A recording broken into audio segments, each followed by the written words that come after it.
Aujourd'hui, l'Europe sociale n'est qu'embryonnaire. Nous allons poursuivre sa construction. Pour rapprocher l'Union des Européens, il est temps de mettre en œuvre un véritable modèle social européen.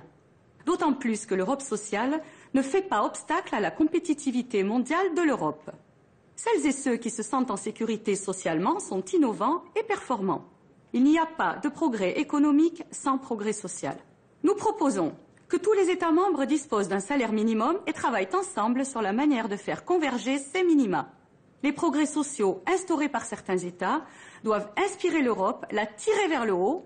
Nous devons impliquer les entreprises dans le respect des normes sociales et des règles du travail. Il est également impératif d'affirmer dans tous les pays les droits des femmes. Il nous faut réussir à garantir des droits sociaux, légitimes et ambitieux.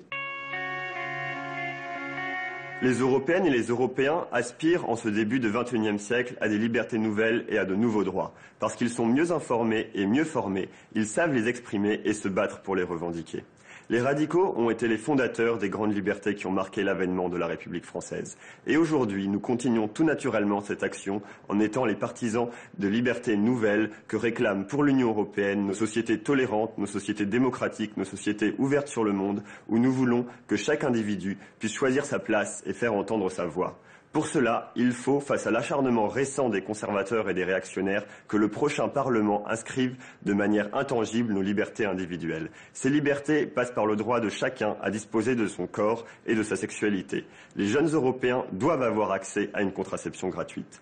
Et dans tous nos pays, l'accès à l'avortement doit être légal et effectif, notamment à travers un remboursement intégral. Enfin, dans toute l'Union, il faut harmoniser le droit pour les individus de mettre fin à leur souffrance dans le cas de maladies incurables et d'être alors accompagnés afin de choisir leur mort ou non. L'Europe, nous l'aimons. Nous la voulons plus forte, plus unie, plus unique. S'abstenir le 25 mai, c'est l'abandonner à ceux qui veulent la ronger de l'intérieur. Nous, radicaux de gauche, nous voulons lui offrir plus.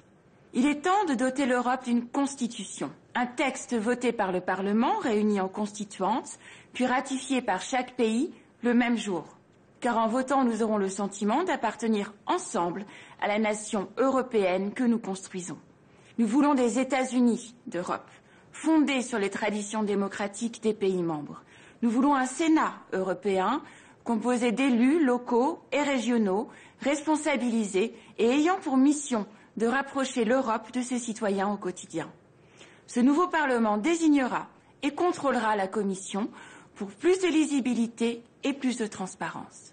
Enfin, l'Europe doit parler d'une voix unique sur la scène internationale, au sein des organisations internationales et diriger une force armée indépendante. Cette fois, vous avez le choix. Vous pouvez décider qui présidera la Commission européenne.